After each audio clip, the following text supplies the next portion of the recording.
momentarily. Listen for dial tone. Deposit the amount specified on the instruction card and dial your call again. Anybody got a quarter?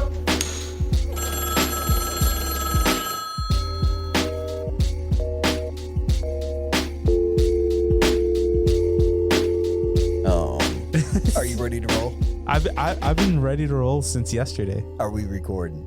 Yeah. I was here Tuesday waiting. No, you weren't. All right, guys. Welcome to Dial Tone Podcast. This is Taco. And I'm it. All right. We're into episode 21 today. Are we really? Episode 21. And I've already got a name for it, but Ann said it's off the table. Yeah, that one unfortunately has to be. Yeah. We had to censor it because Taco likes pushing the boundaries on things. It was a masterpiece. No. Okay. All right. Well, stay tuned. You'll find out the name of the episode. Yeah, for sure. Yeah. So, episode 21. And so one of the things that I forgot to tell you that I'm doing. Okay. Because I do a lot of different things now. You do? Right? And this isn't work related. It's just like another hobby. Kinda. Okay. So I went to the post office. I picked up some stamps. Mm-hmm. So I've traded stickers in the past, like graffiti stickers with other graffiti writers. So I know how postage works. Mm-hmm. And I found a website called Post Crossing. Okay. What do you think that means? Or what do you think it is? Okay. So to jump the gun, is this the thing you were telling me about where you send like postcards? Oh, I did tell you about this. When did I tell you about that? I think that was on episode 20. Are you sure? I'm pretty positive. Oh, no. But you can continue. Okay, so if I did talk about this, yeah. So, I had to send out 5 postcards. I just got some postcards in. Okay. I don't remember talking about this on the last episode. I did? I feel like that's the only time that we've talked. So I'd have to imagine it was on the episode. But I mean, I don't remember. We can talk about it. All right. So, when sending shit in the US, we did talk about it because I said, we talked about postage and how, you need the forever stamps. Mm-hmm. So I just picked up the global stamps.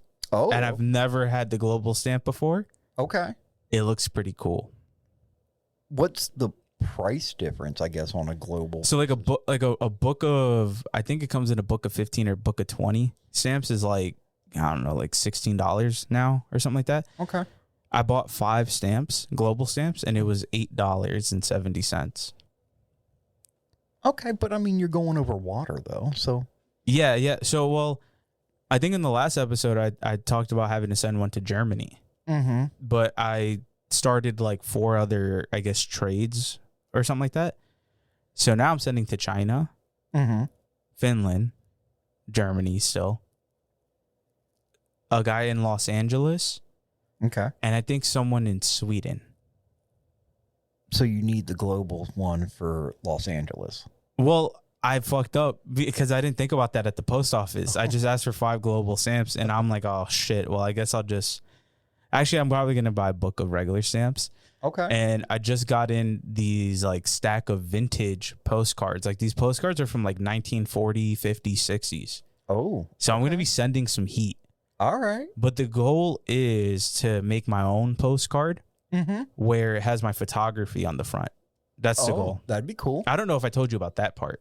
I think that No. part I just thought about recently. Yeah, no, I hadn't heard that part. Yeah, so I want to get like my own postcard made where it has my photography and it'll be like limited runs that people can receive out in the world. And it'll have like my Instagram on it and all that cool stuff, right? And then I want to do like a custom stamp or like maybe possibly a wax seal, but like a custom stamp or something where like it'll be the official seal for that run. Okay. And I don't know, maybe it gets my work out there more. It just ends up in the hands of regular people, but still. Right. No, but it's still pretty crazy to think that, especially in this day and age, like the interest of like sending postcards now, that site or like this hobby.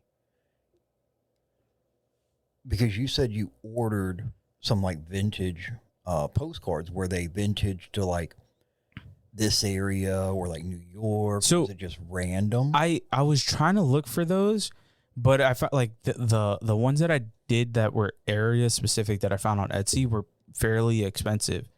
Where this person, they sent you like a lot of 20 for like 15. Also, the lady, whoever sells those, she like had a handwritten note in it. It was packaged in butcher paper and wrapped in twine in a nice solid like envelope. Oh, yo, I was like, when I got it, I was like, yo, this is amazing. right. No, that's nice. So yeah, I don't know, like postcards to me are so fucking fire in a sense, especially like when you think about it back in the day. So like the vintage postcards that I got in, like one of them's for like an old hotel from like 1945.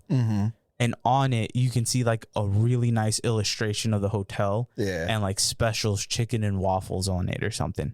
And I was like, man, like that's not a thing anymore because everything's so instant, right? Yeah. Like, you know, and I feel like you were alive to kind of see this. It was 1945, yes. No, like 1980s. You know what I mean? 70s, 80s. No, not like the 70s, definitely. 80s, 90s, right? Like where you would go somewhere and they would have a postcard for the fucking spot that you went to, right? And you would just real quick, hey, sister or whatever, whoever, I'm over here. We're having a lot of fun. Hope all is well. And then you just put it in the fucking mail, and that was that. Yeah, I was like, dear sister Kyle, we're having so much fun while you're still at the adoption center. Can't wait to never meet you. Love, Danny. Why do you got to take it there? Because that's what I would have wrote as a kid. Oh, okay. Yeah, you don't have any sisters, though. Kyle. Oh, you said sister Kyle. Yeah. Gotcha. So, yeah, I really wish, I know there are probably sites out there where you can have like an actual pen pal, because I think that's really cool. And then, I don't know, man, like the past like 2 days, I've been, I think I'm on that kick again of like, all right, I'm not going to use my phone throughout the day, only for calling and texting people. But then I find myself like just gravitating to my phone. So like this morning, right? I woke up at 5 a.m. Yes. And it's Saturday. Yes. I was upset. Because I'm like, why am I up? So I just went on Instagram and for an hour straight. And then I went back to sleep, and I feel so rested today. Nice. But I was like upset at myself because I was like, damn, I just did a whole hour of that. And mind you, I have a stack of books on my nightstand that I'm working through. And instead of just like grabbing that real quick, I'm like, yeah, my phone is where it's at. So have you not been keeping your cell phone in the other room? No. I've been slacking really bad. Have you used that one phone thing? I have. Okay. I think I've just kind of fallen off track with it because it just sucks because there's so much good content on Instagram that I like to watch. Well, right. Or TikTok. But then it's also like I'll spend hours just watching this content. So, for example, there's this film camera I really want to buy. It's about like $1,500. And TikTok, they make it easy. You just type the thing in, and they'll serve you 1,000 videos about it. And in doing that, I always end up finding really good photographers or artists or whatever. And I need to stop doing that really bad because it's just hours, dude. And you know what's wild is you'll type in something specific. I don't know on TikTok if I've ever used a search bar. Oh, you really should. I just get up there and I just scroll. Actually, I don't even use TikTok much, to be quite frank. It's become more of like Instagram. Like on a personal level. So like Instagram serves me good content. But TikTok serves me like the real good content. Oh, like, okay. I think like my Instagram, it'll go from like pottery, photography to people fighting to to like, you know, somebody getting shot. Right. Like that's all of my Instagram. Yeah. But then if I go to TikTok, that's where I get shit about journaling, postcards, all of that. You know what I mean? Sorry, I forgot to. Oh, hell yeah. Do it right in the middle of the episode. Hell yeah. Well, at this point, you should have just left it, in my opinion. Well, I didn't want a call to happen. If it did, then we just cut it. Well, I figured we could cut there too. I actually didn't realize I couldn't get the screen down to do it fast. So, see, aren't we glad that I did? Because like the drop happened. Oh, I'm leaving all of this in. Okay, I'm good with that. I know. So, what were we talking about? Your Instagram, how your Instagram gives you all types of content that you. Yeah. But TikTok is more like. But TikTok to me is more real. Like, okay, people who aren't trying to overproduce content. It's just like, just talking content and this and that. Like when I started the post crossing thing, I went on TikTok, typed in post crossing, and I was like, damn, some of these people really go in. Yeah. Like this one girl, she like had custom little tape that she would put on there and stamps and glue collages and all this. Oh. And I'm like, that's cool. Me personally, the postcard is what it is. It is like, just let it be what it is. Gotcha. You know what I mean? And it's weird because like I had to send these postcards out to different people, you know, in other countries. And I'm going to write it in English. So. Oh, yeah. No, but see, I remember that from like pen pals and stuff when I was in school. If you got one from another country that like they hadn't studied English, it would be in another language. Yeah. So then, well, all right. Well, like, you could request your pen pal, be like, oh, he's from China. But like the shitty thing for when you were younger, like to get that translated would have been a mission. Oh, it just never did. Yeah, because it would be, you have to go to the library, go fucking find a book that translated that language specifically. Oh, yeah. And then sit through the entire shit and try. Yeah, that's a lot. Yeah, no. And then now you could just take a picture of it and Google recognizes the language and it's like, here you go. Right. Like, that's crazy. Like, oh, I like waffles too. Yeah. 100%. So, dude, it's so wild. Like having a pen pal, different country back in the day, and they don't know English, like you're fucked. Yeah. Like at that point, what's the point of having the pen pal? So you could see cool, like, letters? Yeah, that's it. Yeah. Like just cool handwriting, I guess. Speaking of handwriting, this morning in my hour when I was up, I on my TikTok, I saw a video on handwriting. And there's no scientific evidence for this, right? There is absolutely no scientific evidence, but you know, there are people who like analyze handwriting and can try to guess your personality and whatever. And I started thinking a lot about my handwriting. And as far as the TikToks I've seen, kind of accurate, I guess. Okay. Like my handwriting is, I wouldn't call it legible, but I wouldn't call it not legible either. Okay. I tend to write in uppercase letters at times. Well, not even, like I don't even do uppercase or lowercase. I do uppercase at the beginning of sentences, but everything is the same size, like for the most part. Okay. And because of my like graffiti and the amount of years I put into practicing it, all of my fucking handwriting has that feel to it. Without, yes, it's like not even intentional. Right, because when you write things, I always assume you're writing in some kind of graffiti style, and it's so effortless. Yeah. And I'm over here like when I did the taco thing on the board, you know? Like, yeah. That took me a minute. Yeah. Like I had to see it and try it, you know? It's like at this point just ingrained in my handwriting. Right. And sometimes I'm like, I feel like it can be viewed as performative. Right. But it really is how I write. Right. See, I see it more like that.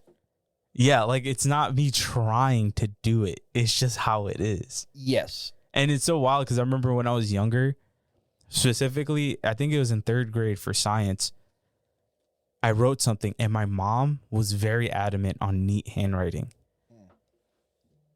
She had me rewrite it like twice. Like it was like a 4-page thing. Mm-hmm. And she saw it. She's like, this is horrible. Yes. And I rewrote it until it was really nice. And I think after that, I had, very good handwriting. Mm-hmm. And then I was just like, I'm not, who cares about neat handwriting? Whatever. And then I just started, inevitably, that just my handwriting has changed.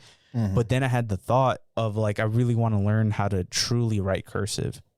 Because my mom, her handwriting is amazing. Oh, is it? Yo, her cursive handwriting is like, I wish I could write like that. It's so nice. And like, I know how to write cursive, but not like the real way. I do anthonyy cursive. I'm curious. So calligraphy. Yeah. I have more of an interest in like, I would rather learn that than cursive myself. Mm-hmm.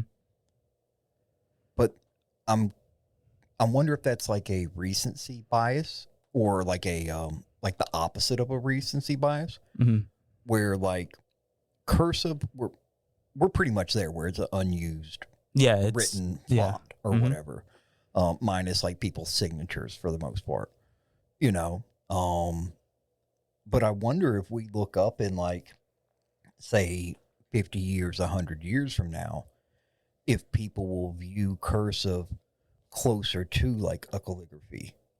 Well, what I think in 100 years is people aren't even going to write anymore. Really. Well, like, we barely do it now. That's what I'm saying. So imagine 100 years down the line with technology, there's no way people are going to continue writing. Like, and if they do, it'll be like basic. Well, it's almost, we're not that far removed, but you having a desire at approaching 30 years old. Yeah. I want to learn to write cursive. For real. Right. Yeah. How many other people, let's just say between the age of 20 to 40. Barely. Right. So, but in 100 years or 50 years from now, there's still going to be. Well, calligraphy technically has cursive in it. You know what I mean? Right. Like, and also with calligraphy, because I know little about a lot, I can make it look like I know calligraphy. Oh, I'm sure. I can visualize, your writing style in. It's just, I think I want to like take the time to try to start writing in cursive. So like when I say I know how to write in cursive, I have to think about it and I have to like think through the word before I write it. Yeah. With my mom, it's just like if she needs to write the word there, done. And like that's just how she writes, And for me, it's like, okay, the word there, upstroke, down, up, down, down, whatever, circle to connection. Like I have to think through that. Right. I have to think as well, like the word there. Yeah. THERE is the way I'm spelling. So I would have to picture like, okay, how would I make that T come to the H? Yeah. All the connection points pretty much. And even so like, because I've been in the tattoo industry also, and I have a few friends that are amazing, like very extremely talented lettering artists. I've learned from them a little bit. And like, so I know how to build out a script design. I wouldn't say anything near good, but I know how to build it out. And like letter structure and form and slants and thick and thin and consistency and spacing, like all these things that are in typography, really. And I don't know, like as I get older, and it made me think about it too. The only times I really sit down to write something down myself is when I write in my journal, and that's it. Like other than that, especially for work, right? And then and this is where my brain takes me. And then when I'm thinking about my day-to-day work, when I need to write notes, I type them. when I need to anything, I'm typing all day, just typing, right? And I think in the beginning of this year, as you saw, I had a stack of like paper that I would just write shit down, right? But like truly writing something down, I only do when I journal, and that's it. Yeah. And like, I feel like I'm losing touch with the pen and paper at times, you know? And all of this whole stream of thoughts just came from like 3 TikTok videos. Right. We like that. You like how I do that? Yeah. I can watch like 2 or 3 videos, and then my consciousness like just takes me down all this entire roadmap. And then I'm like, then I get to the end of it. I'm like, oh, I need to do that, I think. Your call has been forwarded to an automatic voice message system. At the tone, please record your message. W Energy. If you're like us and need something to get through long days, late edits, work, or just staying locked in, W is a solid go-to. It gives you that energy boost without feeling like you're just crushing another boring energy drink. They got a lot of great flavors, mix is easy, and it's something you keep at the desk, in the car, wherever your day takes you. So if you want W Energy, check them out and use our code Dialtone, DIALTONE for 10% off. Dialtone at checkout, save yourself 10%. Right. You know what I mean? So like the film camera I want to get, there's this guy, his name is Linus. I don't know his last name, but I know his name is Linus. He's a really, really talented photographer in California. Originally from Raleigh, I think, or like outside of Raleigh. Okay. He shot for like J. Cole and like other celebrities and whatever. Like he is talented. I watched 3 of his YouTube videos the other morning, and it was one of those things where when I see somebody that talented, that good, I'm like, oh, I shouldn't do this anymore. Like you got it. Like you know what you're doing. You do that. I can't do that. But then I'm like, no, I could do it.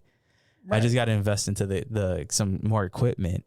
And I did do my cousin's graduation shoot on Sunday. Fucking killed it. Yeah. Fucking killed it. Like, I loved all those photos. But I had a dream this morning where... So you know how... does the magnesium give you crazy dreams? So, honestly, I haven't been taking my my magnesium at night. Why not? Because I've just been sleeping. Oh. Like when I go to, when I'm like, hey, I want to go to sleep. So I still have my pill divider, like the 7-day one. And it's like daytime ones and the nighttime ones.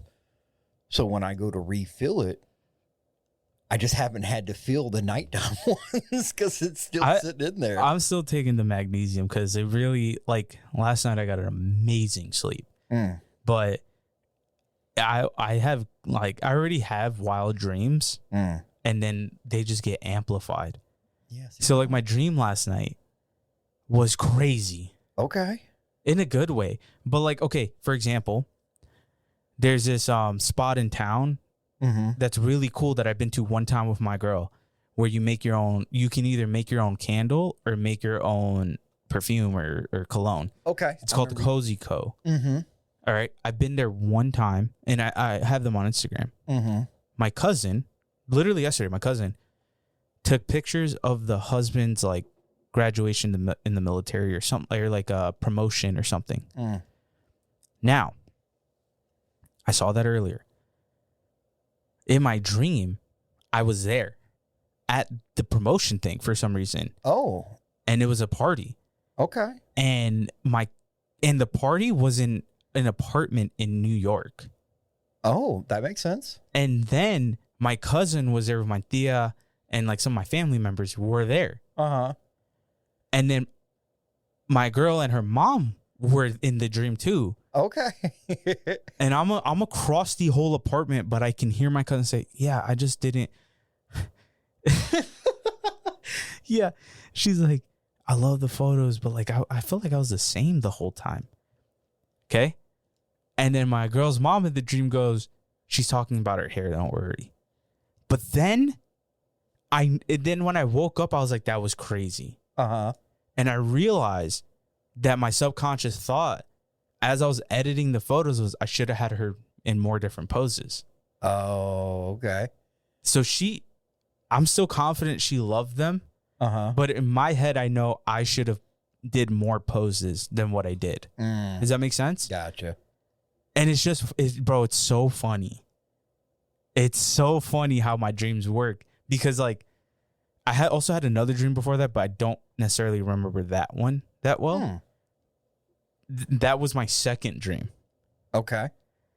And I have those all the time where I do think a dream can amplify some subconscious thought.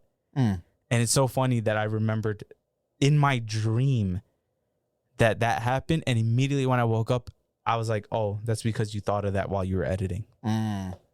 But I killed the shoot. Wow. I had a dream this morning. Oh. Because I woke up at like 3 something. Okay. And then piddled around.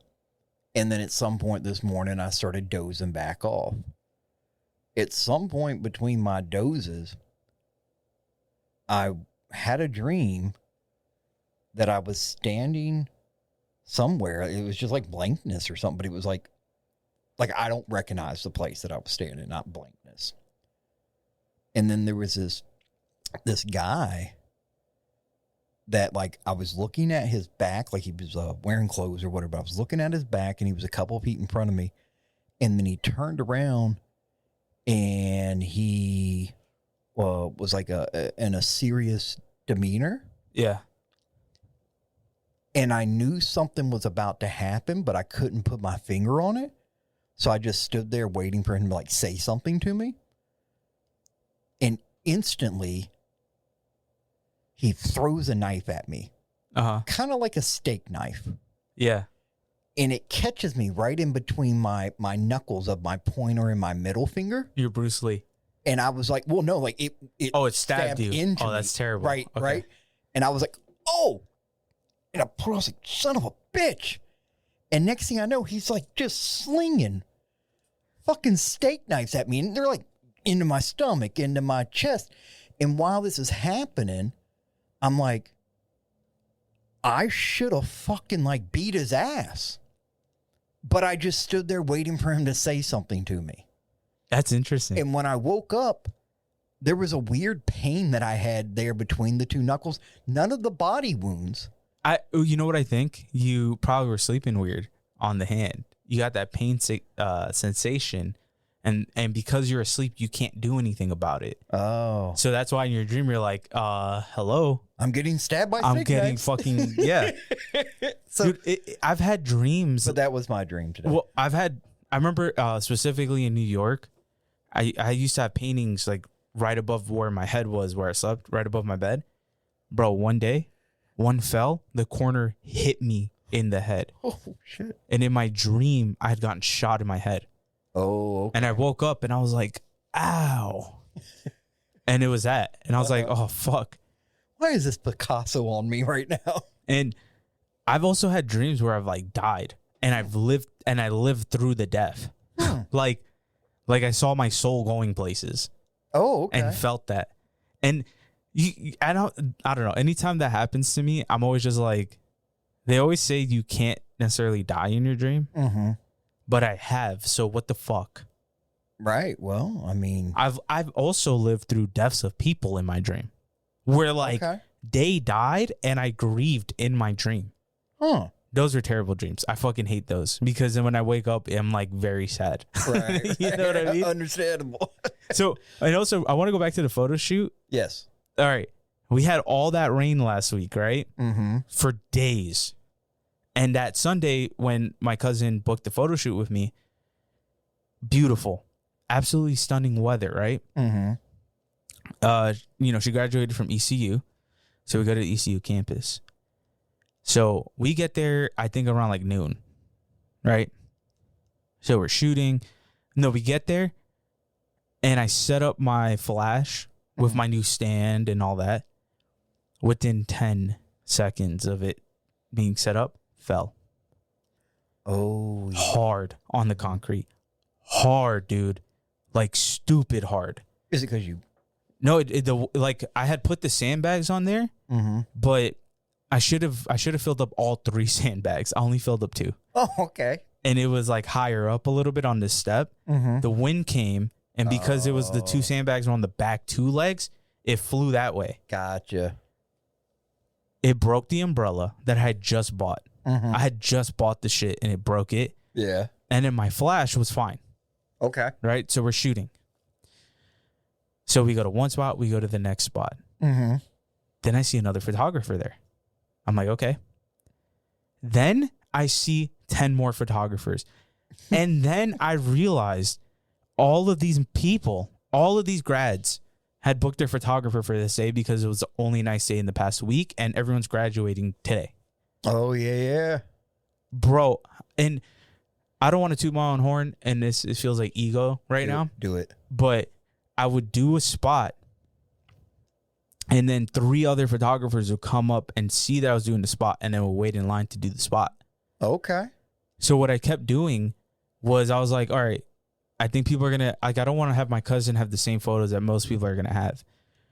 So I did the regular ones, captured some good images. Mm-hmm. But then what I would do is like, oh, they're doing this pillar over here, but nobody has noticed this really nice stone bench in the bushes right here. Oh, so we're gonna do that. And I kept trying to do shit like that. Mm-hmm. My flash fell 2 more times. Oh. To the point where one of the buttons, the whole button fucking flew off. Oh. So I fucking shoved it back on and it works. Okay. The battery fucking flew out of the flash. Put it back, still works. But so on a flash, there's the hot shoe mount. So like there's like a metal, I wouldn't call it a clip, but like a metal slide. Yes. Yeah, Right. I remember from these ones. Yeah. That shit bent into a U. I don't think that's the shape it's supposed to be. No, dude. So I was like, okay, it's fine. It's fine for right now as long as the flash still works. Uh-huh. Then the flash stand that I use, because it fell so much, the top broke. Oh. So I was on campus and I jerry-rigged it. Like, you know, like if I were to show you, you would think I'm a MacGyver, dude. I jerry-rigged it so nice and it still kept working. So who's Jerry? You know what jerry-rigging means. Like, come on. I've never heard it called that. What have you called it? I can't say. Oh, you're trying to be racist.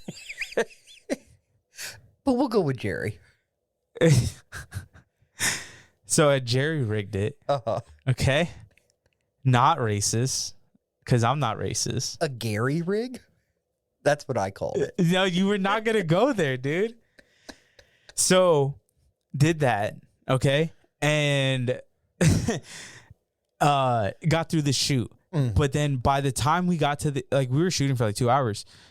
By the time we got to the library, which is like where I want to do the final shots, there must have been 100 photographers on campus. Oh, geez. And all of them are primarily white and nice. And they look like, I don't want to say uppity white people, but you know, they look like both parents were at home. Oh. You know, they come from loving families. Them dumb fucks. And then you have me. I had shorts on and a long sleeve because it was a little chilly that day. Uh-huh. I had all my tattoos out. I had my my case with me full of stickers. Mm-hmm. So I got looks all over campus. Right. Of like, who's this guy? And mind you, some of these people, I'm looking at like their setups, and they're like the fucking $15,000 setups. Oh, wow. And in my head, I'm like, I know my picture is still gonna be better. Uh-huh. Anyway, so you know, we're going around campus, and yeah, I got like multiple compliments from primarily black dudes. Uh-huh. They're like, yo, your tattoos look sick. They're talking about the ones on my legs. Yeah. And I thought that was funny. And yeah, so you know, my flash I can't mount it back on my camera. Uh-huh. So I had to spend about $400 on a new flash stand, and new umbrella. And you know that thing that goes on my flash, that little dome? Mm-hmm. And that. I could have just gave you like a white t-shirt. It's not the same. So, yeah, spent $400. Wow. I was a little upset. I'd imagine. So that happened. But anyway, the pictures got delivered. I also took pictures of the Polaroid. I felt like fucked up doing this, but there's this guy and girl getting, I think they were boyfriend, girlfriend. They were getting their pictures done, obviously from a different photographer. And I looked at her setup and I'm like, oh, she's definitely new at doing this. Whatever, right? She's doing her thing. But I took a Polaroid of my cousin and I saw the girl go, oh, that's really cool. So I was like, hey, do you want one? Took a picture of them with the Polaroid. And then their photographer looked at me like she wanted to murder me. Is that against standards in photography? I made sure just to give him the Polaroid, not say anything about me, my name, or anything, right? Because I'm like, I don't want her to feel like I'm poaching her clients. Right, okay. But I could tell for her, she's also like, I could tell she's a newer photographer. And also like, I would feel, I think I would, the way I would have taken that would be like, oh, that's fucking cool. And I would have went to that photographer and be like, yo, like, what camera is that? Do you normally do those on shoots? Do you charge for those? Like, that's what I would do. But that lady would look like a newer photographer. So I can easily see her being like, what the fuck is he doing talking to my clients? Right, because that's what I was thinking. Like, I was actually about to ask you, like, if you were, maybe not for your cousin, but let's just say like an actual client. Yeah. Like a stranger or whatever, and you're doing a shoot of some sort and another photographer is maybe doing another shoot, nearby. That you heard like an audible reaction to yours, which prompted you to go over there. Yeah. So I guess if you were doing something and another photographer pulled out a triangle and put it on their face and took it, and your client was like, oh, dang, that'd be kind of nifty. And that person heard it and they walked over and was like, hey, you would just be like, cool, art is art. Yeah, that's how I would take it. Like, I would go up to them and be like, yo, like, what camera is that? And all that, because, also this is, I think, the first time where I've ran into that many photographers working a job at the same time. Right? Yeah, that's insane. Like, the entire campus was filled. And, so I'm like looking and seeing what they have, what they're doing and all that. And then I also had, like, I think I told you I bought a beach wagon. So I bought a beach wagon. I put my full photography case in it, my stand, the sandbags, like my cousin's purse I put in there too. And like, so whenever we would get anywhere, I'd pull the whole case out, have that shit open at each spot, set up my flash stand, set up the sandbags, you know what I mean? Like, and I didn't really I only saw one other person with a wagon. Okay. And in my head, it's like, you don't really need much to get a good image, but when somebody's paying you, you want to give the illusion that what they're paying for is worth it times 10. So like some of these photographers that I was seeing, they only had like, because I know, right? Because I know gear and shit. It's like, oh, you have a beginner camera and you also are using the lens that the camera came with. So you're very new and you're trying. And then I saw other people with like insane setups and I'm like, ooh, I wish I had that lens. Oh shit. Yeah. And granted, all of them were really nice, right? All the photographers I spoke to were nice. But it's like I said, one of the things where I'm doing my craft. So I get to see others doing it. And of course you're going to compare. Right. I don't know what any of their images looks like. Like, all right, there's this one chick. She had it looked like she had a similar setup that I had as far as camera goes, but she didn't have a flash, nothing. She just had the camera in her book bag and she was shooting these two girls. Yo, I felt like an asshole, but I didn't do this out of respect.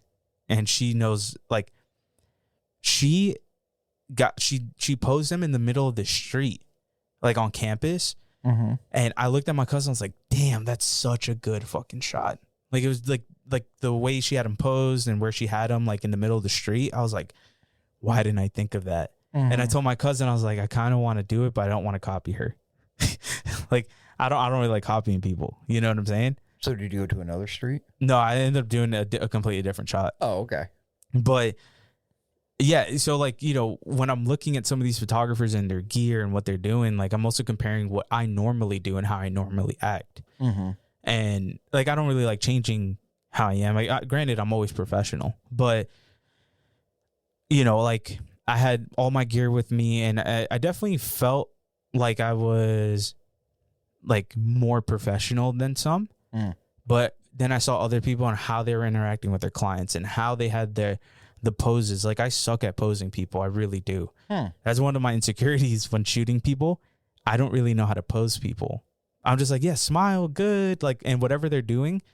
So like with my cousin specifically, I tried doing a little bit more like, hey, make sure, look right here where my hand is, you know, chin this way, shoulders back, all that stuff.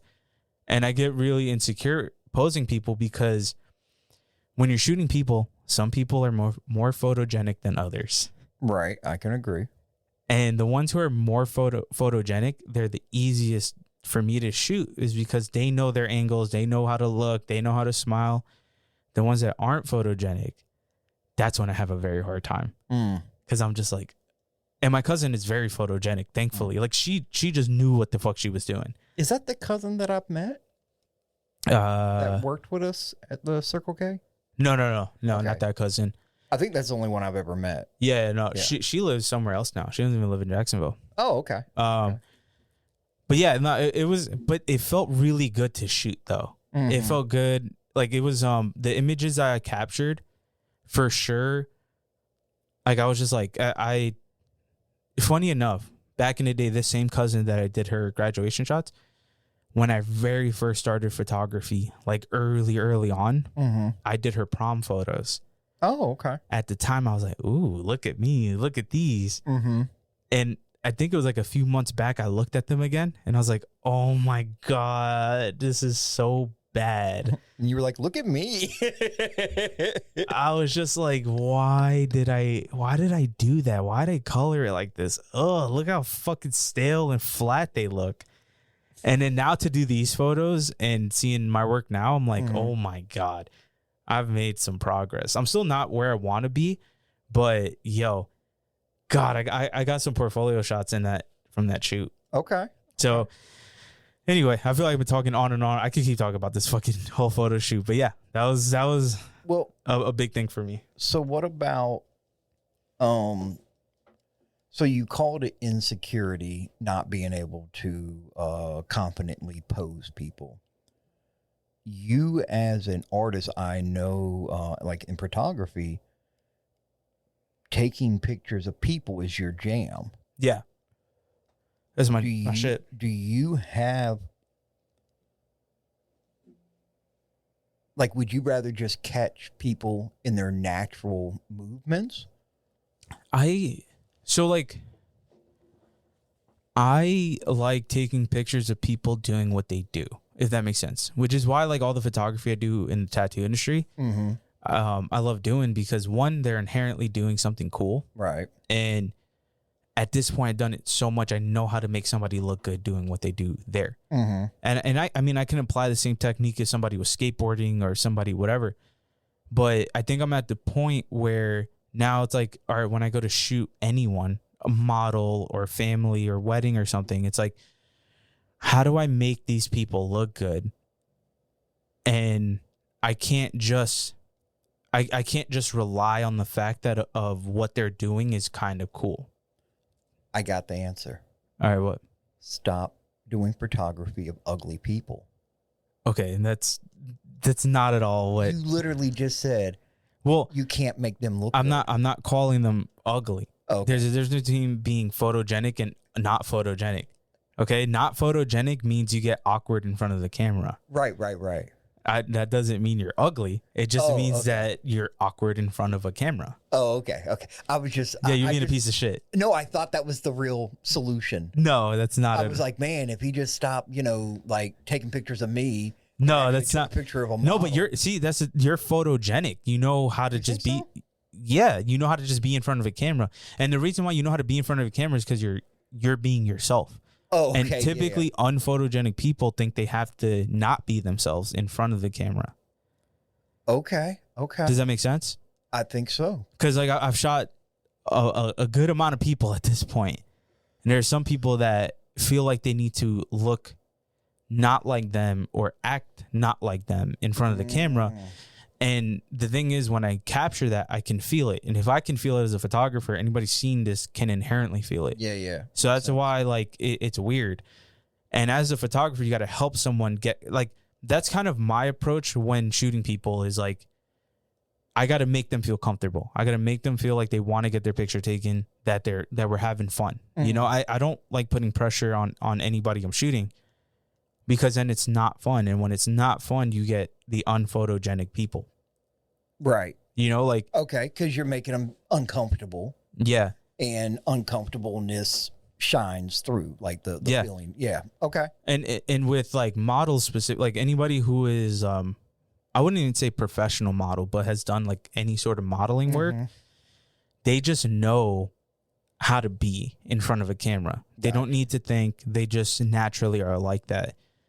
And I've worked with like maybe 2 to 3 different models before. The one that stands out in my head is I was shooting this model in Texas. And it was one of those things, and it was like my first time like really shooting like a for real model. And she just like knew what the fuck to do. Oh, okay. Like her poses, up, down, what to do with her arms, how to like stand, how to stand up straight, how to smile, how to not smile, how to smile with only her eyes. Like, I didn't have to do anything. I was like, damn, you just took most of the work out of this. Right. You would just touch the button for me too? Yeah, like she did great. And then I've also shot people where, like, again, you could just tell they're uncomfortable. So it's like, all right, I got to make you feel like, yo, 1, you can fucking do this. And 2, we're going to have fun. Right? Because, and also for me, I want to have fun too. I don't want to make this feel like a fucking, all right, smile. All right. There, you know what I mean? It's like, yo, like, and I like, look at this photo. Oh my God. Yeah, that's perfect. Good. Amazing. Like, that's how I am. Gotcha. I have an idea. Okay. What? I almost don't want to share it on the episode. No. Well, but I'm going to do it anyway. How bad is it? You can tell me afterwards. Okay. So, you know, when you're like the couple photo shoots we've done, there's that button where just like 100 million photos could happen like within like seconds. Okay. So, you know, at some point we might do like videos. Yeah. So I was picturing like if you had a camera set up. Now, granted, we probably wouldn't do it for like a whole hour episode. That would be dope in my opinion, though, like in my idea. But if you did that with your camera, where it just like do like a gazillion photos, right? While we're like talking, right? Like while we're podcasting, right? Or in really any interaction, right? But do you remember when you were younger, you would get like a little notebook? A flip book, yeah. Right.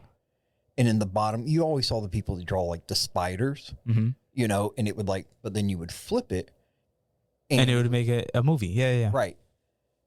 I think it would be cool to do like an episode or like. Do you understand how? So you're talking about GIFs, okay? I don't know. Well, do you know what a GIF is? It's the little moving picture that you send to people. Oh, see, I call it something different. What do you call it? Can't say it online. Racism again, huh? Okay. So.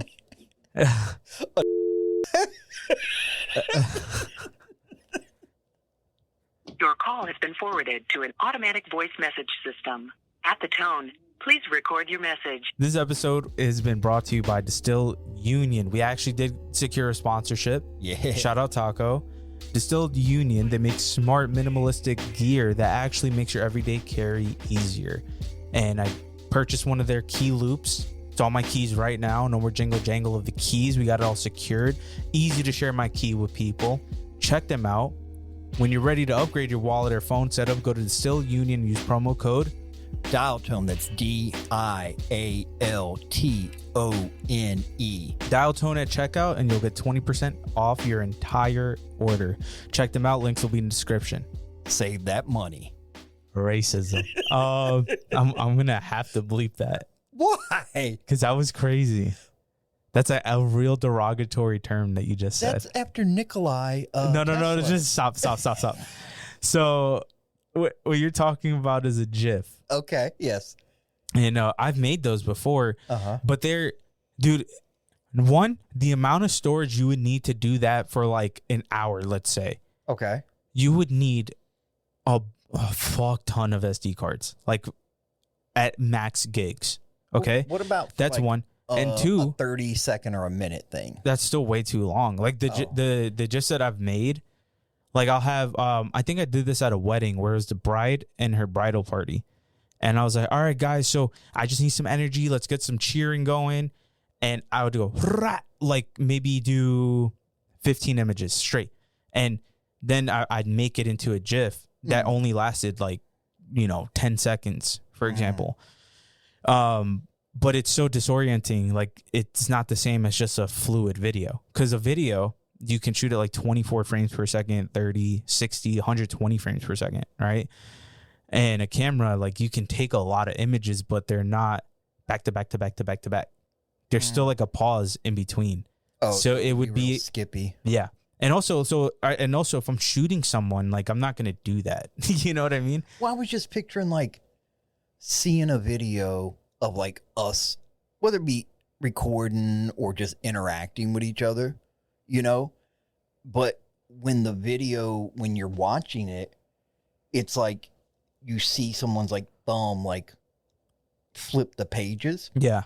But it's like what we just did. Well, that's a style. Like you ever seen on my Instagram, like the film pictures that move? Yeah. That's a GIF. Oh, okay. You know what I mean? And that one's a very specific style of GIF that I have to make, but yeah, that's a GIF. And okay. It's again, like there are no shortcuts to learning how to pose someone and take their image. There isn't a shortcut. So like I just have to get better at it. So again, I'm going to announce on my Instagram very soon. I'm just being like super, I guess, pussy about it. Yeah. I'm gonna do like about maybe like 10 free photo shoots.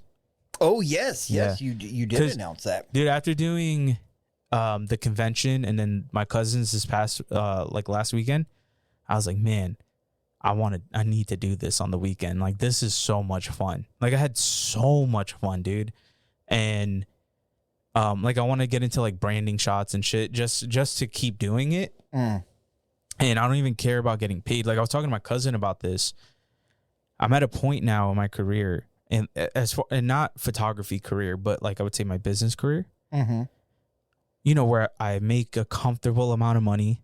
So like a little bit. I don't need to like stress a photo shoot as far as like I need to get one. If not, I can't pay my phone bill, for example. Right, yeah. Or I need to get 5 shoots. If not, like I'm fucked on my car payment or whatever. I'm at the point now where I can just let photography be photography. Yes. And that point, it's like a place of luxury because now I can go and create and do what I want and not have to like put all the pressure on it to make money. Now I'm just like the pressure that's on it now is to create more better art for myself and learn. Right.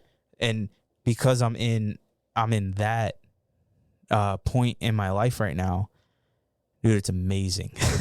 It really is, because like I can shoot whatever, whenever for right now. And like I said, it's a very lucky position to be in. Right, yeah. And I'm not taking advantage of it, essentially. Like I need to take more advantage of it. Yes, I agree. So that's going to be the plan. Like I want to put out there like any tattooer, hairstylist, barber. If you're a couple, if you're just a regular model or want modeling pictures, if you're like a small business that wants branding shit, like I want to just go do that, Is there any fields that are off limits to you? Not necessarily. Okay. And obviously, like in the post, like message me your idea or who you are or whatever, because like I'm still gonna be somewhat selective. Right. Like I would say the only thing that's off the table is weddings. I'm not doing a wedding for free. Yeah, we're not doing that. Hell, bro. I just quoted somebody. They wanted me for 4 hours. I quoted them like $1,000. Okay. And they didn't. I was kind of upset. They were like, "Oh, that's not bad." And I was like, "Motherfucker, Fuck. I said 10 of them grand. Actually, hold on. I missed the zero in there. Fucking zeros. Yeah. Dude, that's the worst thing when you're quoting people for any sort of work and they agree off rip and you're like, fuck. Well, that's why you should rethink your pricing and not just go, hey, I would charge $1,000 for this, but there's this factor that I don't really want to fucking do this. So that's another $500. Well, it's a $1,500 thing now. So like, I think for weddings, I charge about $250 an hour. Okay. And granted, like that's like, I think a lot of people don't understand this for weddings specifically is like, you have to work that day, but then there are weeks after of you having to edit and go through and clean up and fucking all this stuff, right? But granted, like for me, I'm at this point, because of my process, anytime I do any photos, I do my best to get it right in the camera. So that way, when I go to edit the photo, it's not really much I have to do. Unless it's a picture. Bro, there's some, I forgot which wedding I did, but it was like, I shot off like 40 pictures of the first kiss. I had one that was in focus. Oh my. And that one picture was it was overexposed, meaning it was way too bright. I spent 30 minutes on that one photo to get it good because it was the only one I had of the first kiss. You couldn't get them to like, dude, recreate 3 weeks later. No, and I would say that's like the most stressful part of a wedding. Like when you're doing couples pictures or fucking like, you know, graduation pictures, even for that matter, like you can always redo it if need be. But for a wedding, it's tough. You know what I mean? Like you can't ever redo that day. So, but yeah, no free weddings. No free weddings. No free weddings. At this point, I'm considering like pricing my full, like only doing full day weddings. Like you can't get me for a half day. You have to get me from start to finish. And I was thinking about doing like maybe like $2,500 or $3,000 for the day. Okay. Which isn't that bad. I mean, I don't know. I mean, I did get married once, but I didn't have. Well, I would say for the level that I'm currently at isn't too bad. Like if I was truly just starting out, I would probably charge like $500 for a full day. Oh, okay. You know what I mean? Yeah, because I guess in your mind, like making 500 bones a day. Yeah, well, and I don't know. Like I think there's a lot of people who start out and feel like they're at a certain level. Like for me, I feel like I'm not even where I want to be, not even close. And there's so much more shit that I want to do in photography. And luckily, I'm at the age where I have a very long time to continue. That is correct. Continue, you know, getting better. But like I've seen some wedding photographers charge like $10,000, and then I look at their work and I'm like, it's similar to mine. It's a little better, but similar to mine. Like that's crazy, you know? And somebody paid it. Yeah. And well, to be fair, like, you know, always charge what you're worth. Yeah. You got to charge what you're worth. But, and I think that messes with me too. Cause at times I'm like, oh, I'm not that good. I'm not that good. I'm not that good. Like I always tell myself I'm not that good. Even though like people around me was like, oh, it's so good and blah, blah, blah. And I'm like, yeah, but I don't know how to pose people, or I didn't really shoot that how I needed it to. It just happened. Or, you know, like I like in the edits, like anytime I go to edit, I can see all the damn, I cut off here. Fuck, I should have pulled out more. Damn, I should have zoomed in a little bit, or should have walked in on the shot a little bit. Or shit, I should have like, if I angled it off to the left a little bit, oh, this would have made the image way better. You know what I mean? So anytime in the edit specifically, I that's where I, you know, really, I get hard on myself, you know, because like, yeah, I can't go back and necessarily back in time and reshoot or tell myself that in the moment. But because I do that in the edit, the next photo shoot I do, those things I think about. And that like stacks and stacks and stacks forever. Right. So at this point, when I go into a shoot, I've thought through thousands and thousands of things that I've told myself in my edits. And now I can get it better and better and better. Right. Which I think is a huge plus, because I feel like there's probably a good chunk of people, especially like in an amateur way, that will not take what they've learned from their editing into the next shoot. Yeah, well, I had this conversation with my girl, right? Like I think a lot of people always like I just said, I don't want to copy anybody. You know? And also when I said I don't want to copy anyone, that was in regards to the photographers that were right in front of me. You know, so I don't know anything about them. But what I've done a lot in the past is I would copy photographers or even graphic designers or artists or painters or whatever. I would copy their work because one, I thought they were better than me. And two, when you copy someone who's better than you, you're going to learn so much. Right. You know? It's like having a mentor. Yeah, exactly. And I never had a mentor in photography. So like everything I've done has been like very self-taught and very, you know, me.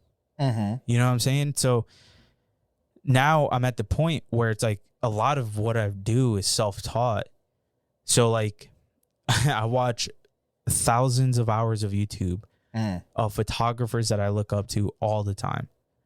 Like there's this one guy in Detroit called Volandis, this black kid, and he's just fucking amazing at what he does. He's a film photographer and he is fucking amazing. Like I watch all his videos, analyze all his photos. I look at the gear he's using. I listen to everything he talks about with his composition, his lighting, the feelings he always tries to grab out of his photos. And I try to bring that to my work. You know, there's this guy on YouTube called Grainy Days. His name's Jason. I don't know his last name, but his name's Jason. He's like an amazing landscape photographer that I watch heavily. There's Peter McKinnon, who been watching him for damn near 8 years now, you know? And those are just 3, but there's like countless more.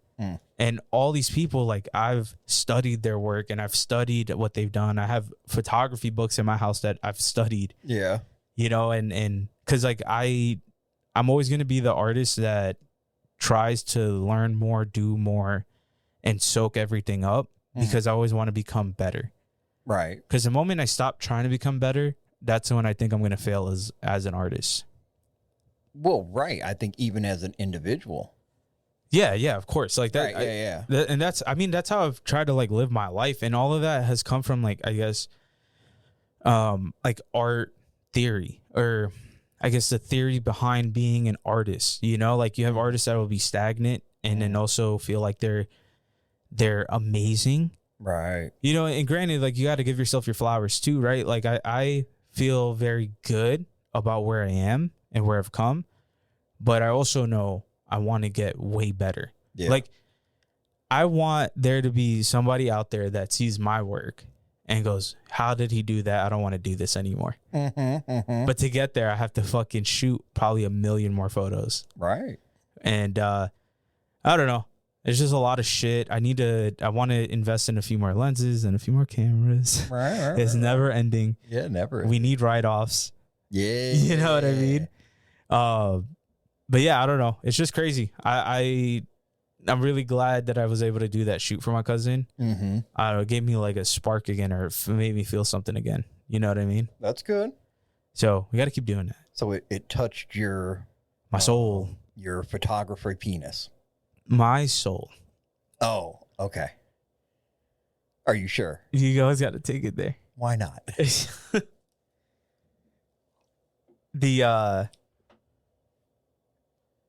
Oh shit. No, my bad. I checked my phone. See, that threw you off. Yeah. So, you know, if you guys are artists out there, photographers, or just working on yourself. Yeah. So you got to strive to do better. You're going to fuck it up. I fucked up a lot of photo shoots. I've also done a lot of crazy shit in photography. Right. And as always, like it always hits me at certain times. Like I was on a work meeting yesterday. I got to figure out a way to say this. I was on a work meeting yesterday with a company that is very corporate. Okay. Very corporate. Fucking Amazon. No, not like that. Oh, okay. Obviously not going to say the name of the company, but you know, they had their senior VP on it. They had their president of sales on it. Like, it was crazy. And it was just me on the meeting. Oh, okay. So you were the face. Yeah. We like. So they're asking me about like my career and whatever and what I do. And at some point, like, I had to list off some achievements, because in these meetings, you got to like at least form a sense of like reputation, you know? Mm-hmm. And I started talking about it, and I was like, yeah, you know, I've been in this magazine. I've flown all over the country and done photos all over the country and done this and that. And their reaction to that was like, wow. And then I was like, oh yeah, I'll be forgetting that those are some cool things I've done. Right. There's some things up there. There's some things where I'm like, holy shit. And also, like, even at the age that I am, you know? But then I see other motherfuckers with just even crazier accomplishments. They're like 21. And I'm like, damn it, I gotta work harder. You know? Right. Well, I mean, you know, there's probably always going to be someone better. Yeah. That did it faster, did it more efficiently, did it more creatively, whatever, however you would say them words. But you know, and I know you good enough to know that I know you're a confident individual, but I also know that you're hard on yourself. I'm not in that field, in that space, right? So I don't have any reputable information. I can't be like, yo, fuck, dude, that's fire. Yeah. And like, you take that compliment and go, ooh, that's coming from a fellow artist. Yeah. So if you ever need your dummy cheerleader to, like, you know, jack you off, you know, get you going, I'm here. Yeah. Obviously, I'm sure you have people that are in that field that you can be like, you know, have a conversation with, you know, but like. Oh, actually, I will say, all right, well, you know, we're past an hour. So. Oh, are we? Yeah. So, all right. Why would you do that? Well, you always do that, Ant. This is the one thing I also forgot to tell you about that I thought was crazy. All right. And I felt like fucking famous. Can we do a 2-hour and 10-minute episode because it's 21? So I felt famous. Go. So my mom texted me, and you know, my mom works at a school, and so she texted me, and I think the parents to one of her students, you know, my mom, she does. I'm just not gonna say what she does, but she works in a school. She's a schooler.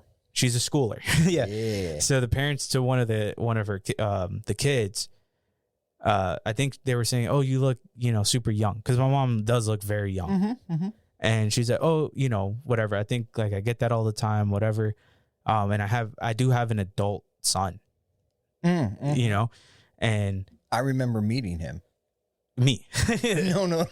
So then, so they were like, "What? No way. Yeah, he's 29, whatever." And so she shows them a picture of me. And the guy goes, "Oh, I know him." But then he clarifies that I know of him. Oh. And then I was like, oh, fuck, for what? You know what I mean? Yeah. Because it could either be good or bad. Like, I don't know. Right. There's a couple avenues. Yeah. You know, this was in New York too. So I was like, I don't know. Right. So then, but apparently he goes, yeah, he does photography. And I was like, whoa. And he's like, yeah, I've seen his work, and my buddy is a tattooer in Texas. And your son has taken pictures of him, and I know your son's a photographer. Oh. And I was like, that's crazy. That's nice. I was like, yo, that is fucking nuts, dude. Did your mama tell you that me and her chatted the other night? No. Okay. No. I haven't really. I think the last time I spoke to her was a few days ago or something. I don't remember. Okay. Yeah, sometime in the last like week or two, we chatted for a few minutes online. Oh, okay. So yeah, but that incident, like for a second there, I was like, wow. Like, that's like, it blew my fucking mind, dude. Yeah. Yeah, 'cause I think he said, my friend's name is Steven. And then I remember telling my mom too, I was like, oh, if he's a tattooer, like, I might know him, but he probably knows me. And I'll be forgetting, dude. Like even on Instagram, I have somebody who was like, yo, are you going to be at this convention in Texas? Like, this person, like me, this person aren't going to be there. And I was like, yo, what the fuck have I done in my career? Like, that's crazy. Yeah. You know what I was thinking is you were talking about how you've done different photography throughout the country. Yeah. Instantly, I was like, we got to get this motherfucker global. Like, when have you had the opportunity to fly out of the country? I have not had the opportunity yet, but one, I need to get a passport. I don't have one. So that's one thing on the list for this. Fuck, I was just at the post office. I could have asked them about it. Like a green card? Passport. Is y'all's green? Oh, why you got to be so stupid right now? Passport. Yes. Is that in the pinata? So I got to get a passport, and there's this one convention. I think it's in Austria, Germany, called the Gods of Ink. It just happened. And that's one where I'm like, oh, I would love to go there to get some pictures, dude. Right. There are some shops throughout the globe that I know of personally. Like, I have homies in Australia. Like, I met them at some conventions in the States, and they've invited me out to their shop in Australia. And I'm like, dude, that's like a fucking 15-hour flight or some crazy shit. I'll tell you after. Yeah, that's what I've been trying to say this whole time. I know. Okay, I'm there. I was like, yeah, well, I'll tell you about it after. Yeah. Sorry. Yeah. I'm excited. Yeah. All right. So there is an avenue. So that's cool, because I didn't know if there would be an avenue for you to, like, hey, there's this. I didn't know if, like, the company came to you and said, hey, there's this thing. We want y'all to go to it, or something like that. Or if there's a possibility where you could be like, hey, I know. There's something like that. Yeah. That's cool. Yeah. Okay. We'll see, though, because, like I said, there are things. All right. Well, shit happens with things. Yeah. So, I don't know. I definitely do want to hit more conventions and stuff like that. Conventions have always been fun. I think I've been to like 15 of them. Yeah, a lot. I've worked. I do that. Like I said, I think we talked about this the last one. Like, that's not even nothing compared to some of these other people. Like, right, yeah. Motherfuckers been to like 50 of them, and I'm like, in a year. Yo, I would fucking throw up, dude, because a convention weekend is just so long. Like, if anybody listening ever goes to a tattoo convention, go there on a Friday, and then go there on a Sunday, and see how different everybody is. Yeah. Because by Sunday night, everyone wants to kill themselves. You know what, though? I mean, if you somehow could find an avenue, not just you, but any individual, where it's like you just worked on the weekends, and it was like going out to these different places. Yeah. And then you could just be during the week. Well, doesn't sound half bad. Yeah, there are. Well, it doesn't have to be like a tattooer, but there are some people who go do like that do crafts and do craft fairs every weekend all over the country, where you could just go. Maybe if you, dude. So on YouTube this past week, I've watched like 4 different van builds. Oh yeah, and at the end of each episode, they're like, "Oh, it cost us like $20K. It cost us this. It cost us that." You like in your bank. In my head, I was like, "Oh, maybe I could fucking do this." Like right now. Like right now. Like, it's not a dream anymore. Yeah, it's not even very. It's very plausible. Doable. like to the point where I was like, maybe I should talk to my girl. Like, yo, hey. Yo, could you imagine that phone call? True girl, like, so I just bought a van. Hey, I just bought a Sprinter and I'm going to build it. All right. But the thing is, like, I do want to build it myself. But, those companies that do the build for you. Oh, it can be crazy. Yo, I'm just like, but granted, those companies, it's not 20 grand. Oh, it's yeah. like 50, 60. It's like more than an RV. Oh, yeah, like 100. Yeah, it's because I've also watched very. Yeah, you've seen them. Yeah. And God, dude. And then of course I went on TikTok. I had to watch some videos, right? Saw this one person who had a school bus, and they're working remotely on the lake. But also, like, just because I know you and you've done that van life stuff for real, and also I've seen videos where they talk about, like, here are the things you don't see from van life videos. Yeah. And I'm like, okay, that's always something to consider, because it's not all just like, oh, we're at a park. Oh, Right. you know. And that's real. Like the way I did my traveling, which will be different when I, said travel in the future without my kids. Yeah, of course. Yeah. But there was a lot of just grind, because I didn't go in financially prepared, saved up. It was just we're doing it and we're going to do it till we can't do it. There was I know there was one time in upstate New York where my account had been suspended due to some kind of like system issue on their end.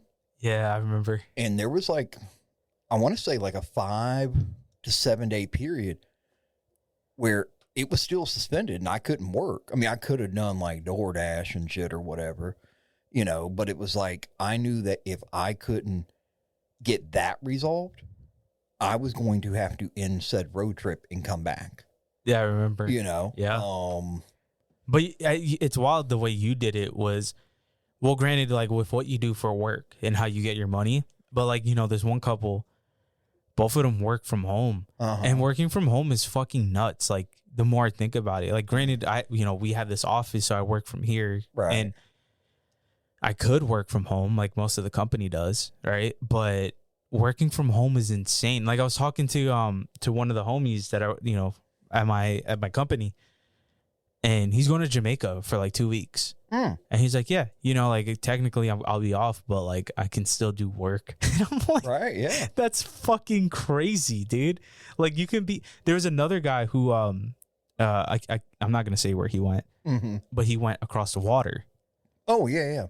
For I think a week or something. He was still working the entire time. He was he has family over there. It wasn't necessarily a vacation, but he was working from across the world. And that's where we live in now. And you have that flexibility. I know. But granted, like, years of not having ever had a job like that, it's like, I need to be here for work and blah, blah, blah. But like, if I end up traveling all the time, I mean, even like this picture right now. Well, probably I wouldn't be there right now. But picture you're over there in your seat. Yeah. And you're typing away. And you open up your door. And instead of this being a lobby, it like leads to like your hallway where your bathroom is. Yeah. And you see your bedroom door and you look out in the living room and your girl's sitting there chilling, drawing or something. That's the thing. This could be your spare bedroom and not here at the office. Well, that's the thing that fucks me up though about like, if I were to do that, like if my girl was home, dude, like I think that's the part that would fuck me up the most about working from home. Like the discipline? Yeah. Cause like in leaving my house to come here, I inherently like get into, I'm going to work. Right. And like you would have to kind of figure out how to do that obviously at home, which, if you have a spare room at the office, I step in here. You get what I'm saying? But, again, I don't know. In the future, we'll see how it goes. I've been looking at different houses and apartments and whatever, because, we're going to find a spot for August 1st. Oh, yeah? Yeah. Yeah. Yeah. So that, like, we're rapidly approaching. Yeah, dude, time is flying. I don't know how we're in May already. It feels like, tell me now, it feels like 3 weeks ago we had that snowstorm. Yeah. You know what I mean? My dick's still sore. It still feels like that. It's wild. But yeah, so, we'll see what happens. Yeah, no, yeah, because discipline, I won't talk about it. All right. Because of time. Okay, yeah. Yeah. All right, guys. So this was episode 21. It was a lengthy one today. Ooh, lengthy. I feel like I spoke a lot. Yeah, it's okay, though. I feel like this one, I was just on it. I think I already have a name for it. What, Ant Rants? No, Oh, no. What's it going to be called? Episode 21, photo ID. Oh, okay. I kind of like that. Okay. All right, guys. So this has been episode 21. Make sure you check out our socials. You know, hit us up on the email. Hit us up on the phone number. Hit us up anywhere you'd absolutely like.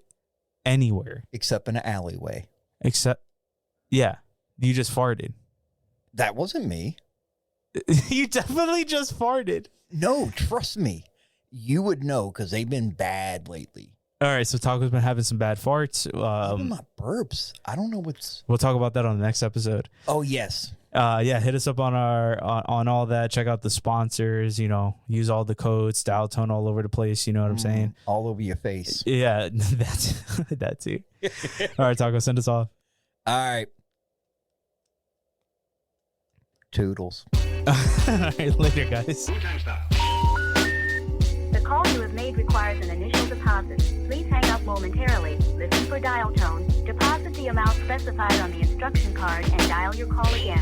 Anybody got a quarter?